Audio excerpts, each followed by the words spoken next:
Hey guys, thank you for joining us for a late night special episode of uh, Year of Magical Learning. This is the Yoml podcast. Chris is actually on the road, but we wanted to get this in before it's too late for him to go and maybe take I guess, as early of a rest as possible. So that's why we're here today. And so I'm going to share the screen, but essentially we are doing book Reflection 220. And I guess the reflection title here is 272 words. I don't know what that means, but I'm excited to hear about it. So let me share, Yeah, and Chris, you can start.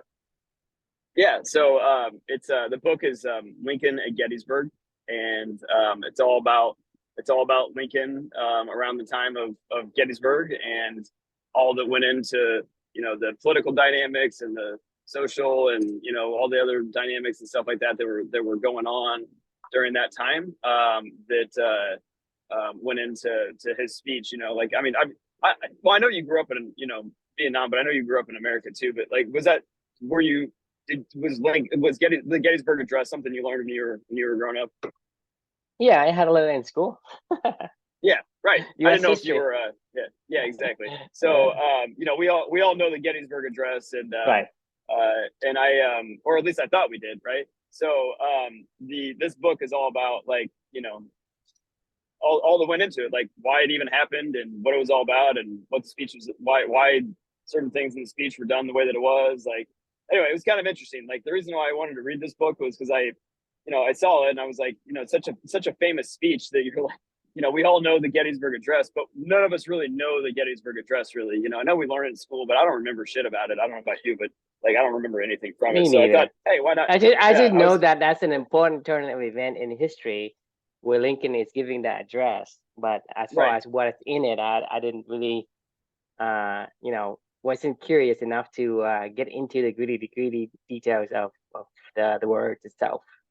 Exactly. Yeah. So I thought, what the hell? Let's see what happens, right? So the title of this reflection is 272 words.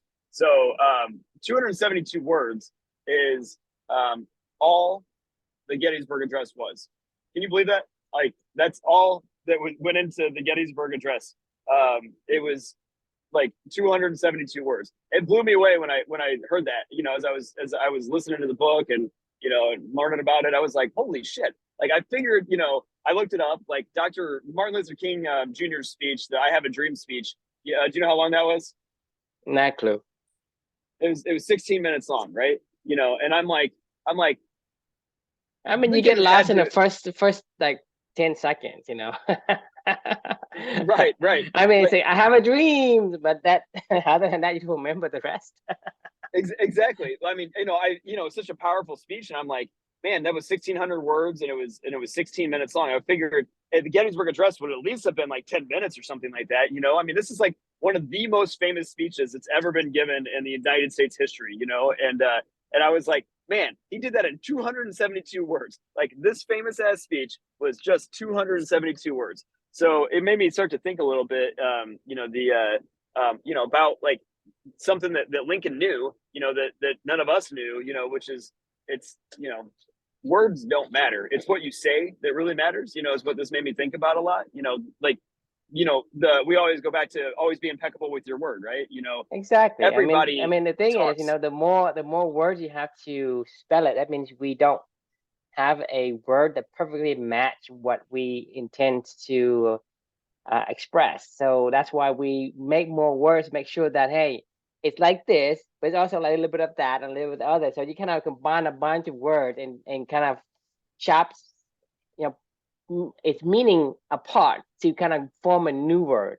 So that's the Right. thing is if you can find the word that succinctly, kind of like pinpoint the concept or the expression, you are being very impeccable with your word. And that to me is like the perfect alignment because it's all about understanding something. The more you understand, the less you have to say because you understand the word that needs to say and you say that word. We say, hey, it's gonna be like this, and but it's a piece of this and a piece of that. So eventually, your 272 words multiplied by 10 is like 2,000 words, right? And so Right. that's the thing is when somebody understood something, intimately, they have the ability to express it in simple terms that people can really understand and get it just by a single word they say. I have to distill it. The simpler the answer, the simpler the word, right? It's more. It takes more work, more effort to kind of like synthesize it down versus just having a bunch of things you just throw at people, and you giving people the work to kind of like that, trying to distill what it is that you're trying to say. Right. Yeah. So it's like the thing that that I took away from this was yeah, distill down what you're thinking and make it crystal clear. And you don't need a ton of words. Like make the words matter that you're saying.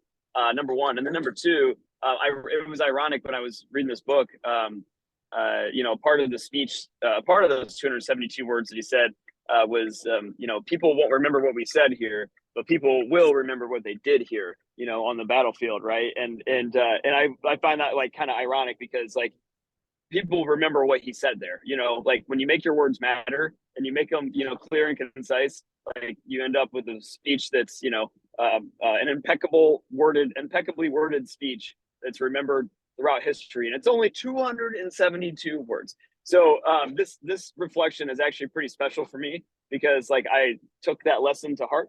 And if you word counted my reflection, it's actually 272 words. I was no joke, no joke. I Right. actually I think I like this better.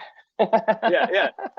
It was I was trying to be. I'm the only one that knew that, but obviously I'm sharing that with you. But as I was writing this one, I was like, what would be cool is if I made this reflection 272 words, and yeah. So it was interesting. I mean, I like this book. It was it made me think, and it like one of the concepts that I remember from gosh, what book was that actually? It was made to stick, right? Like he said, make it profoundly simple, right? And for something to be profoundly simple, it actually takes 3 years and 365 books for you to say focus on your values. You know what I mean? Like we Exactly. understand what that means, and that's 3 words, right? But that took us 3 years and 365, books and reflections and conversations and studies and experiments and different hypothesis and all that other stuff to come up with 3 simple words of focus on your values. You know what I mean? It's like that's what profoundly simple means. Like that's what Lincoln did in this speech. You don't need to give a 5-hour speech for it to be remembered. You just need to make the words matter and make it clear, and people will remember. Exactly. What else you got? That's it. That was the whole reflection. Yeah. Okay. So I guess the Yeah. question that you're asking the audience is, how can you say more while talking less? So the thing is, Exactly. this reminds me of what we talked about in the past when I told you that when I'm in a meeting, I don't write notes, right? Right. Because when I talk to somebody, I'm trying to understand. And when they say something I don't understand, I'm going to ask the questions. So the way for me to, because the thing is, when I go to a meeting and I'm taking notes, when I go back to my desk or whatever, I have no clue what I'm supposed to. Somebody's giving me a project. They're asking me, hey, to build something for them, and I'm taking notes. And they say, hey, blah blah. I took notes, and I have after I'm done with the meeting, I have no idea what am I supposed to do. That's when I stop taking notes and I only listen. I never take notes anymore after that, because when I listen, you have to listen to understand. So to me, to remember, you must understand. If you say Right. something that I don't understand and I don't have a chance to ask you the questions, Right. then It's I worthless. won't remember. I don't care if it's a 2 second. I don't care if you give me some kind of word like, you know, beaver must dam. What the hell does that mean? We don't know. Right. So the thing is, it's not about simple. It's about clarity. Clarity. Clarity Yeah. means, to me, means like, can I say something that people understand? when I say clarity, it means because sometimes it's not simple. Let's say I'm from a different country. I don't understand the culture of this, of the United States, and I came here. I just landed in the United States. Whatever you say, hey, can you hand me a soda pop? I have no idea what you're saying, but that is as simple as anyone can put it, right? Right. But I have no idea what you mean by soda pop, right? Or give me a pop, give me a soda, whatever. We are taking the clarity in terms of we have this understanding, this culture, this what I call like historic, um, like what we say in terms History. of Yeah, we had history. Yeah. yeah, so we have this, I guess, training in a way from society. It tells us, hey, we live in this society. This is how things work. We drive on the right side of the road. That's, Right. I mean, the thing is, in that's something that you don't tell people, hey, you drive on the right side because you grew up in this culture. You understand that. So when you say, you get you always going to be on the right side because that's the way we do things. But the thing is, to say something that to a foreigner with in India or in England or wherever that is driving on the left side, it's counterintuitive to them. Right. So it can be as a simple word as be on the left, be on the right. We don't What does understand. that mean? Yeah. It's Right. not So clear, even though the word it's is funny. simple. So to me, it isn't about simplicity. It's about clarity. Mhm. Clarity means understanding, and to That's me, profoundly having simple. It's got to be, you got to be able to, everybody needs to be able to understand it immediately, right? It's got to be profoundly simple, you know? exactly. That's why we are spending. Because in the beginning, you and me Oh my God, have we were all over the fucking place. have been struggling to find the right terms, or even the groups of words that closely resemble what we want to describe Right. what clubbing is about. And we have been struggle with this for the past 2.5 years. Yeah. And to the point where we are doing the reflection 220 plus because we have to get podcasts, and so we have like more than 220 of these discussions, plus another year before that of all these trying to do exploration and discovery Right. and what Year what and a we're trying half. to It was a do. year and a half. Yeah. Yeah, year and a half. So it's been a long time, and even then, we're getting slowly, and we come back to more or less, meaningful work, meaningful relationship, focus on your value. So these Right. things, we're distilling this thing because in the beginning you say, hey, we're talking about uh marketplace Right. and Right. Yeah. platform and It's a purpose-driven the ecosystem for, I mean, for ecosystem purpose-driven human and beings. Yeah. Yeah. mountain Yeah. and Yeah. like all these things like people don't understand. I mean, you say, hey, Like, it's what are you mountains, talking it's about? Yeah. valleys. Right. Yeah, it's like Like, it's simple, but it's not clear. So that's to me is having. I mean, I think to me, what impresses me with the Gettysburg Address is that President Lincoln, he really, really understood for him to be able to impeccably uh, deliver this address in this short and succinct number of words. Because you have to understand deeply, really, really understand deeply for you to find the right words right. that will resonate with the people, they can understand without having to put in a bunch of filler words. Right. And so to me, that is the most impressive. I mean, to me, it's not like, hey, Lincoln's just gonna be, I flip a coin and I think I'm gonna go and I think slaves should be free. I am very impressed with the understanding and the amount of, I guess, thinking and more or less in a way trying to analyze He the spent the time. the, He, the he spent, whole the whole the whole picture of right. what he needs to do, and he really understands, he really sees the value. This is why he's able to deliver that, because I Right. think that's what makes me um think that because for me is we've been doing this for like almost 3 years, and we haven't even gotten to the point where we can give a speech under 270 words, right? And so we still struggling. And I knew how much work and effort it is to take for us to be able to kind of like distill down all the the fluff around the concept and make it clear. Right. And so for him to clarify in such a succinct way, he must have spent a lot of time A lot deliberating of in his time. head, Yeah. right? To be able And to be able writing to multiple understand it. drafts, I'm sure, and figuring out like what and bouncing it off a bunch of different people. And I mean, yeah, I mean it's this shit is not easy. Actually, if anything, it's really ironic, oftentimes people are like, oh well, yeah, well duh. Like, like if we said focus on your values, people are like, well duh. Well I know duh. But like that's what a profoundly simple message is supposed to be. It's supposed to be, well, duh, you're like, yeah, I know. Like but that duh takes, an insane amount of time to It's from all this super duh and to duh, right? Because right. when you're trying to come up with an understanding or an expression of something, it's fuzzy, and so Mhm. you're trying to find anything, any words that seemingly fit what you're trying to say, and you threw the whole Oh my thing God. at people.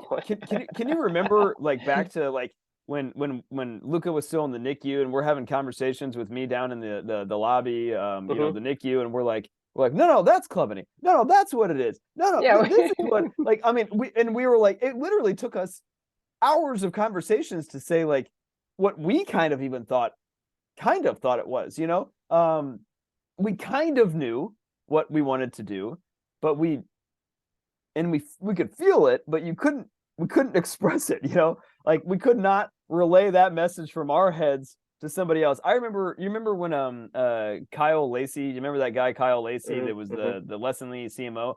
I ended up having a conversation with him, and I remember telling him about like, well, we're doing this and we're doing that, and then this is the story to get to this, and this is how this happened with this, and he was like, it sounds really cool, but like I'm going to challenge you to make it a little bit more clear. And I was like, yeah, I know. We can't figure out how to say it, like, and he was like, well, that's, as a marketing person, he's like, you can't share that with anybody else unless you, can clearly articulate exactly what you guys are trying to do. He was like, I would focus on that, first. And I was like, yeah, no, you're right. I mean, obviously that's what we're going to continue to do, but it was just funny because like that was like 4 or 5 months into us trying to figure this whole thing out, and we were still like, I couldn't explain it to somebody in a 30-minute conversation.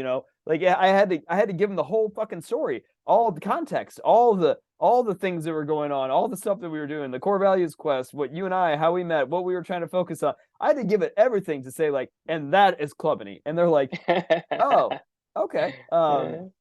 Yeah, I mean, it sounds cool, but somebody had to be willing to give me an hour of their time and attention and try to Right. follow It's along not with this. 270 words for sure.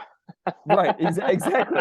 It was probably 27,200 words, to be able to. Yep. Yep. I mean, shit. Like, look at the book that I wrote. The original book. I mean, a lot of that was kind of Clubany, origins, and we talked about this like along the way. We're like, well, if we want to explain Clubany, like maybe this is what we give our new Clubany members or something like that. And like, yeah, maybe, but like, no, like what you give the new Clubany members is focus on your values. Like, like you don't need them to go read a 400-page book to figure out what the fuck Clubany is, right? They Yeah, I mean, this is the thing is, the more you understand, the less of a more simpler the answer you can give people, and they will right, understand it.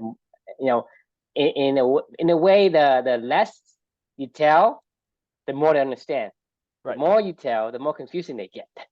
Yes. Yeah, I mean 100%, because you're trying to take all these visuals in your mind, all this big picture, all this story that you have in the background of the concepts of it, and then relay that into somebody else's brain. It's impossible for them to see what you've seen. Like it reminds me of that I told you about the tappers and listeners. Mm-hmm, mm-hmm. Did I tell you about that? So it Yes. reminds me of the tappers and the listeners, right? Where they are, you're given a song and like happy birthday, and they're like tap it out, and how many people are going to get it right? 3%, 3 out of 120 people got it right, or it was less than 3%. It was like 3 out of 120 people got it right, and that's because like we can't hear what's going on in your brain. Like you have all this like,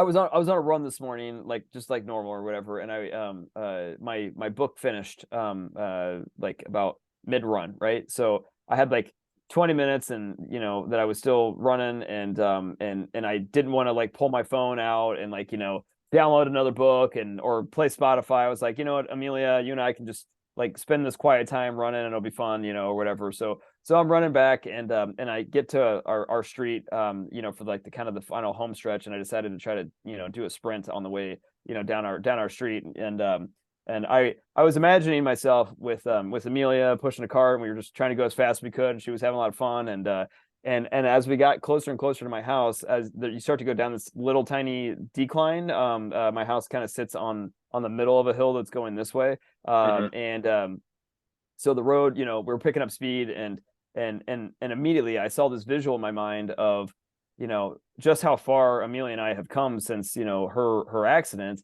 or her whatever, her not accident, her whatever, her life, and losing her battle, and it reminded me of like a week before or a week after she passed away, and I was out mowing the yard, and I was on that same hill coming down, and on the other side of the street that's coming at it, like there was a little girl playing, and with her mom, and like running around catching a balloon, and I was like crying as I was cutting the grass, and I literally, all this is going on in my mind as I'm running down the hill, but like I'm like, oh man, Amelia, like just think about how far we come. I don't feel sad anymore when we're running. I feel like you and I are pushing ourselves, and we're sprinting toward the toward our driveway, and having a good day, and we're gonna do more living for two stuff, and it just reminded me of such a stark reminder of those two. And the reason why I'm saying the story to you is like those visuals in my head are like I could see that other little girl running down the hill, like while I'm cutting the grass and crying, and then I could see myself obviously in that moment, as and 3 years later coming down the same street, and I'm like it's just a different world. But I could never explain that to somebody, right? Like nobody, even though that I'm telling you this, like you don't understand what I'm saying to you. You'll never feel the breeze, the sun, the crying, the emotions, the longing for your daughter that just passed away a week before. I mean, like nobody can ever understand that, and we can never put that into words, right? And then I don't know, it's just it's really hard, sometimes to get what's in your head and the tappers and the listeners out so somebody else can understand it, and it's hard. It's really hard. Like, that's why you got to be impeccable with your words. Like, Right, because I think that when people say a picture is worth 1,000 words, and so a lot of times what we do is we borrow in a previous understanding of whatever we are used to, and to borrow that. So when you and I keep saying, I don't run for train, this has a lot of images in my head. Right.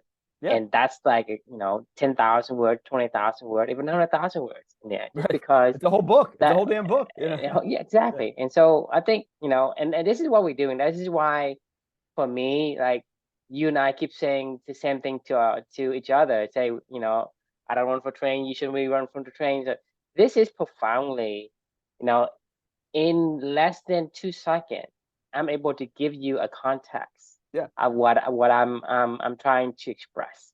Right. And that understanding is allow me and you to be able to keep up with these core values of ours. Because a lot of time, we have distraction in our life. We have things that will forces us to drift away from what we're supposed to do.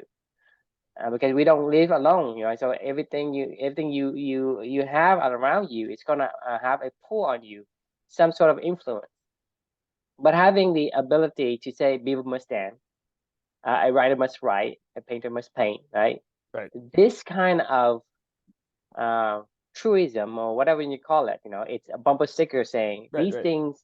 Slogan. It's essentially a trigger of a context, of an image. It's a whole lot, Yeah, it's a whole lot of it. And so I think and the more you and I explore this company culture, we have been I guess build a bunch of these bumper sticker saying, and and I think this is what we use as a That's a trigger. I mean, that's a trigger for memory. These are our 272 memory words could be a palace. bumper sticker, right? Exactly. Like 272 words could be a bumper sticker. You know, like I mean, who gives a shit about the Gettysburg Address? You know, like I mean, obviously, it's the important. thing is, when you say 272 words, right? Right. Be simple. Tell me about the discussion we have today about how we need to be impeccable with our words and how Lincoln was impressively able to achieve that. And that is a whole lot of meaning behind the two words, right? It's a 27-minute conversation between two people that know each other so well and understand all the verbiage as well. You know, it was really funny yesterday when Snow was doing his thing. And have you ever noticed, like, whenever we have like Snow or like, it's been a long time since Blake has done this with us, right? You know, but like, you and I are literally speaking a different language than I mean, and I don't mean that in like a bad way. I actually kind of feel bad because it's almost like if I was in their shoes, I would be like, what the fuck are they talking about? Like, you know, I need you to slow down and give me or more context around, like we could probably speak in code for an entire conversation around somebody and they would be like I don't know anything of what you just said, you know, and like that's a whole nother language all to itself. I'm actually going through this right now with my new employees that I inherited that I'm rolling into my old employees, and I'm talking in codes that all of them my employees understand, and they're nod their heads and they're like yeah. Like and then the other people are like, what the fuck are you saying? Like I just had this conversation today with them where I introduced them all to our values, our operational cadence, what these meetings mean, why we do these certain activities and how it aligns to your values. And I want you to focus on your values and how being the linchpin, bringing your art out, you know, like all these fucking things. And my whole team knows it. Like they know it like the back of their hand. They know what an accountability buddy is. They know what it means to what the focus for the day. You know, they know what a vital priority is. They know what first thing first means, right? They know what first things first means. Like they've talked about it. They've shared with it. They've gone through experiences together. They speak a different language than everybody else. And these other people, they're into it. They're interested because they see the other people that are interested, and they're like, okay. All right, this sounds intriguing. Yeah, but I don't understand. But I don't understand it. No joke. Like we were going through this today, and they're like, "So, are you saying that I need to do I need to like a therapist as well through this whole program?" You know, like one of them asked me that question. I go, no, like that's not what. I'm like, what are you talking? No, just hang tight. Follow the process. You'll figure it out as we go. Like, you know, like I need you all to understand the language that we're speaking, you know, and in this culture, right? And I was pretty clear to them about that, and they were like, "Oh, okay, I get it." Like, you know, you're not going to understand it all today. They didn't understand it all on day one when I explained it to them. It takes time. You have to talk through these things. You have to experience them. And I have to be and you and I, as we are orchestrating Clubany, like we have to be profoundly simple with our steps, leading people, like the little crumbs that we leave on a trail, like need to be profoundly simple crumbs that we've distilled down to go, okay, now we're talking about this, you know, and this is what you do to understand that, and this is the saying, the slogan, or whatever, you know what I mean? And we'll leave the little crumb for them to nibble up and understand and digest and reflect, and you know what I mean? Like that's not easy, you know. It's not, but that's the thing, you know,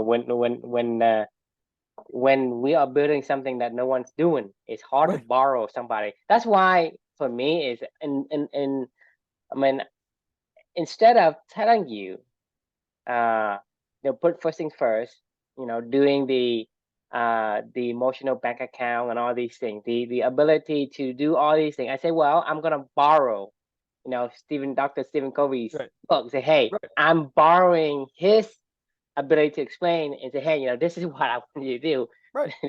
This is the habit, right? So eventually, when more people are saying, you know, the core values quest, they understand what it means. Focus on your value. I think right now, the general population understand what we mean when we say focus on your values, right? I think they think they understand. Because even for me, I didn't understand about values in the beginning, because I was going to say, well, what are values? I mean, values, is it like principle, or is it, you know? So the thing is, I thought I knew because and I never looked into it. But that's the thing is, you know, when we say, you know, focus on your values, people say, well, that's simple enough of a word for me to understand, but I don't really understand. Right. Well, And then when you get to the point where you're gonna go, core values quest, so, well, that's even further alien to me than focus on your value, because I understand what values is, I understand what focus on values means, right. and I kind of understand what values means at that point. Now you say core values quest. So what is core values quest versus value? I Right? don't know. We'll figure it out. And what was a question about? And then Right. then we're talking about, like, don't run for change. We're talking about, like, the 1,001 day turkey. We're talking Right. about the first things first, the four quadrant. All these things that the elephant and the rider. Right. This to Right. me, I mean, these are the cue for They're my huge. for Yeah. my memory palace to start to activate. Right. And Exactly. and activate it in, like, multiple images. And if a picture is worth 1,000 words, and you're talking about, like, a video, Right. I mean, how many words are there in that simple cue that generate this massive balloon of a video? And you translate that into what that's like, more than an entire book in itself. It's insane. Like when we say the words, my elephant, like, you and I know what that means when I say my elephant, but like I sometimes am writing that and I go, my elephant did this, and I'm like, I know exactly what that means, but like somebody else would be like, what the What? fuck are you talking about? An elephant? Like, like that's you're on the fucking another planet, man. And I'm like, no. My elephant did this, and my writer was doing that, and that's fine. Like, this is what my elephant does. Like, I'm just following what my elephant does. I'm listening to it, and blah blah blah blah blah. I'm an elephant whisperer, and you're like, what the fuck is this guy talking? So it's actually really funny. As well with this whole induction of the new. This is an interesting experiment because, and I'm glad I'm kind of going through it, because like a part of me, is going, is this really worth it? Because I mean, we're in such a groove with with the other people, but at the same time, we're going to need to add new people in. This is an interesting dynamic because these people didn't choose. I didn't choose these people, and they didn't choose me, right?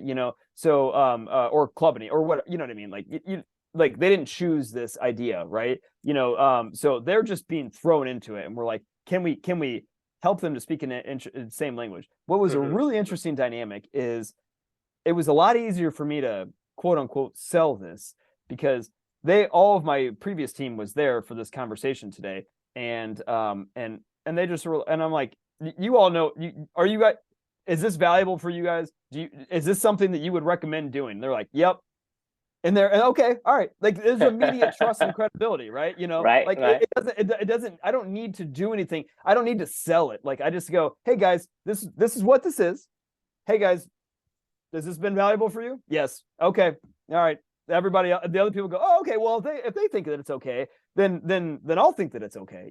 And I'm sure I'll figure it out eventually, right?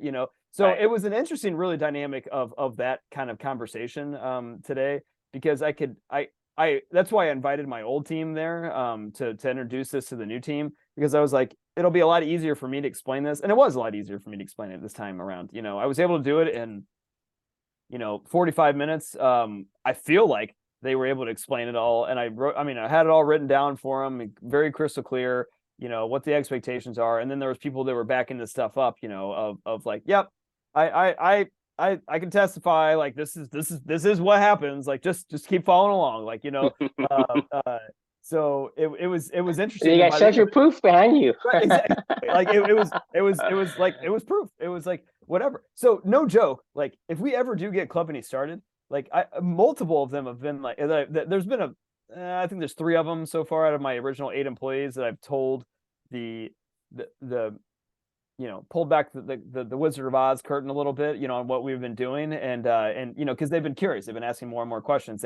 They read all of our reflections, like that we're doing and posting, and then they ask more and more questions, and they want to learn more and more about like what we're doing on the nonprofit side of everything. So like multiple of them have been like, Chris, if you ever do figure this thing out, like, I mean, I'm in day one, like just let me know and I'm in, and like for you and I, like, this is important for you and I, because it's like we don't need to go find new people. I mean, we could probably, pull in, a half dozen people probably into this project right out the gate that I know would be cultural fits that are already wanting to do this stuff, and it would be fun. I mean, like, we don't need to go, like, talk to some investor or whatever somewhere. Like, we're like, I'll pay them almost, at least 70% of their OTE, or probably 60% of their OTE, and they don't give a shit. They're like, well, I can go do what I want to go do, and I can go do the same stuff that we do all the time.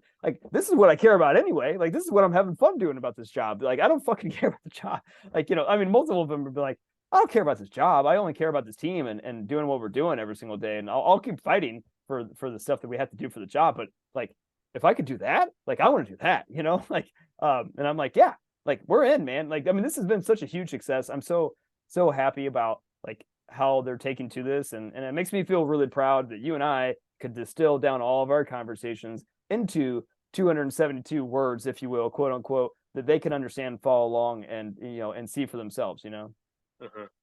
Yeah, I mean, that's the thing, having the social proof is going to be a great big factors in terms of getting people to give it a try. And I think people have a hesitations of say, this is unknown to me. I don't understand. If I don't understand, is it worth the effort?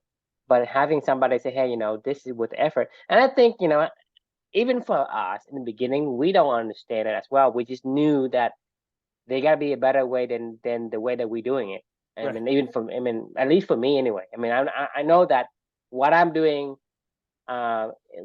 before wasn't the path that I want to take, and I want to try something new. And you and I are basically trying to stumble around in the dark, trying to figure out a way to collaborate. But eventually, it starts to kick in, and I think one of the most, I mean, when we read The Alchemist, the first book, The Alchemist, it's very fitting for what we do for company. The thing that we're searching we don't for know where the fuck we're going. always is always right under our nose, and that's the thing. It's what we do, right? What we do, and the wanting to do makes it all the difference. Versus like we talked about yesterday, if somebody were to align their request with my mindset, then I'm more than willing to do, and I probably do like 10 times better than I were told to do, or were to be, you gotta do it in this way, you gotta do what I want you to do, and you gotta do it in a time that I want you to do it. So it's the constraint of your ability to choose. I think that creates this courage, right? It occurs to you. But I think once you, because I noticed for myself, when I do something that I really care about, I went all out. I mean, like, you can't stop me. And basically, when I'm doing something that I really chose to do, you and I understand that we are unstoppable. Oh yeah, we're unstoppable. I mean, you're talking about if I were to want to do something, in coding and programming. I mean, no one can. I mean, I can figure out how to do anything. Right. Because the ability to it's the motivation. You're motivated to do something, and you figure. I mean, the thing is, you say, I haven't done it before, but I'm gonna find out. And the more you go into, the more leads you get. You start to follow the lead, and you start to amass this knowledge, and you start to you start to like suck in all the knowledge that pertains to that thing. Right. And it's like you never got enough of it, and so you get into this flow. You can build anything, like, True. I believe that you can build anything with your skills.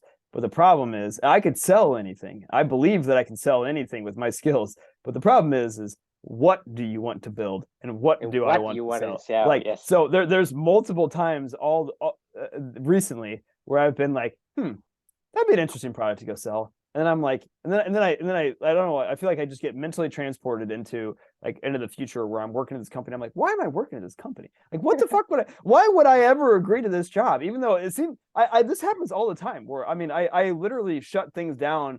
I tell myself no all the time, where I'm like, no, Chris, would you ever go back to Salesforce? No. Like, I mean, could I? Sure. And would I be okay if I wanted to apply all this stuff to it? Sure. But like, should you?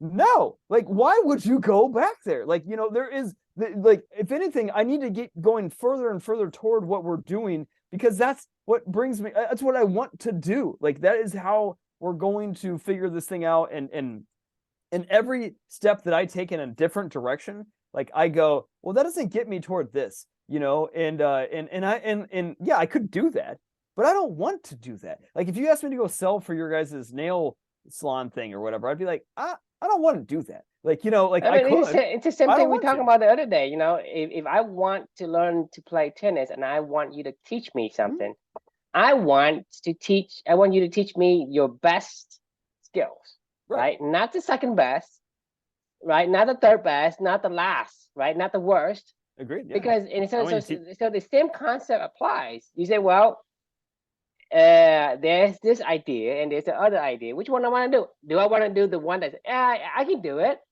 I mean, it's not the best, but I mean, the point is your time is the most valuable resources. Right. Yeah. And so you want to spend the time that you want to do of the utmost, the best thing that is for you, that aligns with you. Just like, you would say, well, if you were to go and let's say you go play basketball, but when you play basketball, you can't play tennis. I don't like it. Like, I mean, like but could you? I suck. Could you? Like, I mean, I but could. It's sports, right? Because it's kind of a line, but isn't the best thing, because like I'm saying, it's kind of a line. It's like sport. It gives me physical exercise, but I'm not. I'm not the best. Myself. I can do some of my values. Right. So could you play basketball? Yeah, you could. Of course, I could. But yeah. The question is, would you rather play something else like tennis, or would you play basketball? That's the question. There's not even a debate. This is the question I keep saying to you of all these ideas you have. Right. Because, like I say, I am very straightforward, right? Whatever I think it's a line, I say yes. Because whatever I don't think, it's not to say that it's a bad idea, right? It's not to say that it won't work or anything. I'm just saying, hey, this is not something that we're really into. So no, I totally agree. I mean, you're not wrong. I'm glad that you tell me these things, because like, it's not, I don't want like okay, so the Year of Magical Learning is a perfect example of this, right? And this is about what I'm going to write about, tomorrow, I think, because I just finished this book called Quit by Annie Duke. It was so good. It was a really good book. You should really read it if you want to check it out. I really, really enjoyed it. Annie Duke, the poker player, I think you know who she is. I read one of her other book. Thinking in Bets or whatever. Was that the one you read? Yeah. No, this book was really good. It was about Quit. It was about, anyway, I'm not gonna go. We can talk about that in the future. But I just lost my train of thought. You were saying like the things that I come up with ideas around, and stuff like that. Like it reminded me of this lesson, this new thing that I learned with ants, right? So ants have they follow like pheromones to like food, right? That's how like the ants go marching or whatever. But there's always like these stray ants that are like doing their own little weird thing. That's because they're always exploring. They're always trying to find, what's going on in the world, to make sure, like, hey, if that watermelon that dropped on the floor that we're all tracking toward, like, gets cleaned up by somebody, like, we got our feeler ants. It's like loon shots for ants, like they're doing shit all over the place, and they have people that have certain jobs to go, look for shit all over the place, right? Well, like the funny thing is like these monthly challenges and this stuff like this, like the Year of Magical Learning, it made me think about the Year of Magical Learning, what you were just talking about, of like this project was no different than any other idea that I've brought to you, like, the difference was when I started doing it, I loved it. Like, I mean, it was like after the 30-day challenge, and we went through it, I was like, this is a ton of fun. Like, I'm having a blast. Like, every day I get to spend more and more time, and now I get to have more and more time and fun with you, like doing stuff that we like to do, and further developing out our ideas or whatever. It was a full-on natural home run alignment. Like, it was effortless for me to go do this stuff, initially, and it's not effortless. Sorry. It was fun. I didn't care about the effort. Like, it was fun. Like, I was enjoying the shit out of it. It's alignment, because the thing is, this like the Year of Magical Learning is when you came to me and said, yeah, this sounds great. Because, sounds fun, yeah. Because it's like we were saying, you're doing like the live streaming, all this, and say, no, look, what we do is just record because one simple button, record, it aligns with what we do because we're gonna do this regardless whether or not this podcast exists. That's what I'm saying is whatever you do, right? Should just be natural. Do you do right? Would you do it without any kind of compensation, any kind of whatever? Would you Would pay you still for it? do right? That's the thing. Right. When you are already wanting to do something, right? You go, let's say, hey, you come to me with an idea. You say, hey, you know, I like this idea. Hey, we want to build a business. And I say no, and you still do it. Then it aligns. Then it's in alliance. You're exactly. You know what I mean? Because like, you want it regardless. It's like you say, hey, like this LinkedIn thing idea that you had, right? The question is, you know, do you really need that? Nah, I don't care. You don't need it. That's why I'm saying, hey, it's a good idea, right. but it doesn't align with what we do. Therefore, there's no need for us to pursue that. Right. Because if it aligns with what we do, because to me right now, I love doing this, right? And the reason for it because it aligns. And I love the core values quest with the team that I'm doing, and I love seeing them now progress past that and live their values every single day and coaching them and developing and helping them grow. Like I love that stuff, and we can do that. That is clubbity. Like you know what I mean? Like now all we need to do is that's exactly what I'm saying. This is alignment. Right. This aligns with what you and I do, and this is why you and I are on this, you know, podcast recording at 10, 11 p.m. right? Every single day for at least almost 2 years since the beginning of the start of the podcast, and 1.5 years before that we meet every day, single day. So the thing is, without alignment, how can someone do that? You can't. Like it's impossible. The thing is, we are spending money. We're spending our time. We're not making any money. So the thing is, regardless if we make money or not, we still do it. So that's alignment. So to me, instead of go out there and build a business around something that doesn't align, we build a business on core values quest. Right. Because for me, like I say, like if you were to get to the point where we bring in people, right, and because if you turn to the business, you know, for me and you to be this guy, right? I would love to be the guy because this is what I do, regardless whether or not there is a person come in needing my help or not. Right. You and I were still going to be doing the core values quest, doing the Beaver Must Stand thing every day. The only thing now is that, hey, you bring in somebody else, which is telling them, hey, this is what we did. This is how I go through my journey. I'm guiding through. And so the whole approach is going to be, regardless of whether or not that external thing, object, person, or whatever coming into your life, your path does not change.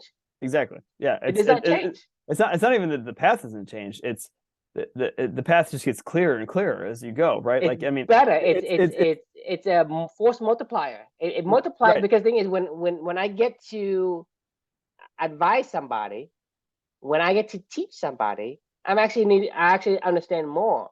That's when you learn. Actually, that's compound even more for me in terms of what I want. That's when you understand is what it is. Is when you you learn by yourself, and then you understand when you have to teach somebody. But the desire, it is to be this core values explorer, right? I am exploring my core values. You are exploring your core values. For sure. You and I have the same desire, and to do the Yoml podcast, it is adding to that desire and understanding. To do the guide process, let somebody pay me like, hey, $100 to guide somebody for a month, right? $100 is nothing, right? Okay. Right? Yeah, we make more than $100 in an hour, but $100 is nothing. But I would rather go and help somebody guide for $100 than to make $10,000 doing something else. I agree. So, you know what I'm saying? Because the thing is, regardless of whether or not that person exists for me to guide them, I'm still doing my core value exploration. I'm still living my core value. I'm not running for trains.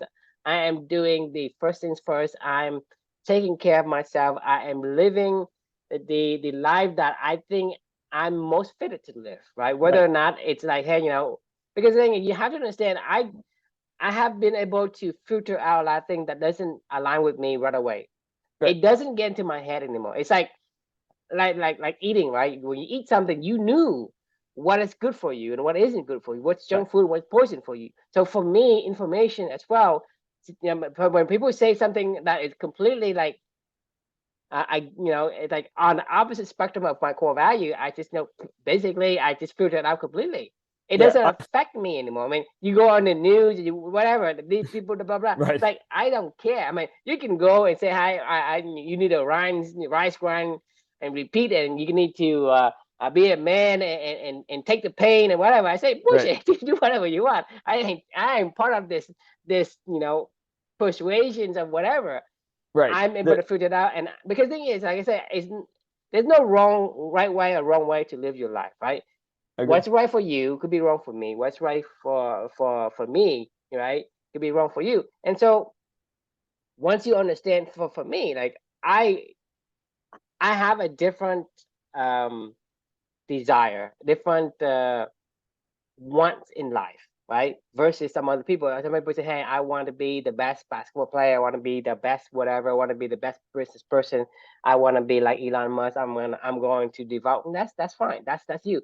So you do you, I do me, because I don't have the gene that wants to compete in the other arena. I want to compete in a different arena, right? Right. So whatever it is, right? Once you understand that, you can able to filter out the things that's not aligned with you. Because for me, like right now, it's like, for example, food. Like most food, like I don't eat anything that is it doesn't align with you anymore. Right. Sugary or has a lot of carb. I don't eat them. I don't eat them at all. I mean, right. I gravitate towards the meat, right? Basically the beef, mostly. But that's the thing. I knew now what food aligns with me. I also knew now what kind of information aligns with me, what kind of concept. Like, I don't want to train. People say, hey, you don't want to train, you're not competitive enough. It doesn't matter. But that's the thing, is once you have determined that, right, your life is much more peaceful. And I like my life right now. My life is good, right? Right. My life is good because I don't have as much of an anxiety as I have before. I basically don't have any anxiety at all, because I have a good ability to make enough money to cover some stuff, and I have the ability to be disconnected from the worries and the scares of the world. When you're talking about you're out there, the world's doing this, the market's doing this, the natural disaster and doing this and blah blah and all this thing. I'm basically oblivious to it. Yeah, you're like, I don't give a shit. It's fine, and that's fine. I mean, and that's great. That's exactly what like and I don't want to lose it. But it's not that you don't want to lose it. Like I think that we need to be. This is a really delicate point, because like it's great that you're happy, but the thing is like what you would want to go recreate if it got taken away from you. Like, you're not attached to it. Like, exactly. Well, at least I can only speak for myself. That's the thing. I'm not attached. We learn the concept. Right. So when situation changes, we can adapt. And that's the point. That's what makes me confident, because regardless of what happens to me, I think I have the skills to be able to become to get back to where I need to be. Just like say, hey, whatever that new path is, right? You're a beaver, and you get thrown. You'll find the next pond. 1,000 feet right from the pond, right? You're gonna look for another pond. You're not gonna look for another desert, because you knew what you look for. Yes. And so that's the thing, is for me and for you, is for me to continue on this quest, because life is always it's a constant quest. I mean, the only way you're not on a quest is you die, right? When you're in life, you're always on this quest. You're always moving. Well, and I don't personally know that the quest ends when you die, but I mean, that's a question that we should leave open. But that could be a question mark. I mean, I can't argue with that, because I haven't got that yet. Right. But I'm just saying is, having the ability to get back to where you're supposed to be gives you some level of confidence that say, hey, I'm not gonna be fearful of anything, just because I can always get back on my feet, whatever that means, right? To me, I am able. I feel like I'm able to do what it is that I need to do, and that makes me feel safe and secure. And that safe and secure feeling means a great deal to me. And so for me is, I put that above anything. If I have to make, if somebody would to tell me, I have to do something that I want to do, right? I basically think, that's not me. You I'm can not find doing it. someone Yeah. else. Yeah. Right. Yeah. I'm not. I don't even need to hesitate for a second. I know exactly my answers. I get sad these days when I don't have like there's the former kind of senior leadership and co-founders and people that I was friends with at Angie's List started up a tiny little startup here in Indy, and it's still a small company. It's only like 10, 15 people or something like that. But like I keep seeing these people that I know very well, and they're all slowly but surely. It seems like once a few times a year, like you'll see a LinkedIn update of like, oh, making the jump over to this company, and they're slowly growing, and they're reassembling the old team together, right? It seems like, right? And these are people that I know well, and a part of me goes, man, why hasn't anybody reached out to me yet? Like, I mean, why haven't they asked me if I wanted to join, the new club, if you will? And then I go, what am I talking about? You Like, know I mean, what? like, I don't want to join that. Like, I mean, like, like I don't give a shit. Like, I mean, I do, but I don't, like, and like, if a recruiter reaches out to me, like, or something like that, I'm like, oh, that'd be interesting for like 5 seconds. And then I go, I'm good. I mean, the thing is, you're gonna have to find ways to decline, and Right. that's the thing for me is nowadays I decline like almost 100% of all the other opportunity comes my way. And Yeah. one of the saying that I keep hearing is that, what is your dream job, right?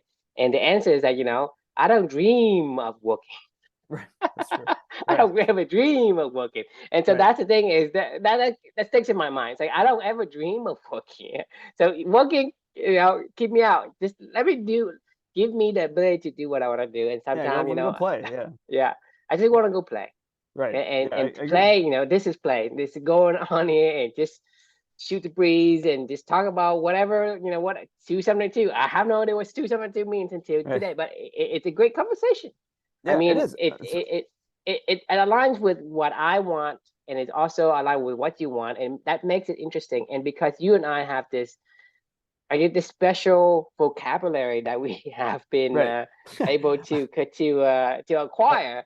It makes it really a uh, fun conversation, since because whatever I say, you understand deeply about. for sure. I don't want to portray, you don't want to portray, the golden goose, and all these things makes a conversation actually much more than it It, seems. it's totally different, and it's really funny because like I was about ready to say to you earlier in this conversation, I didn't get a chance to say it, and now you just reminded me.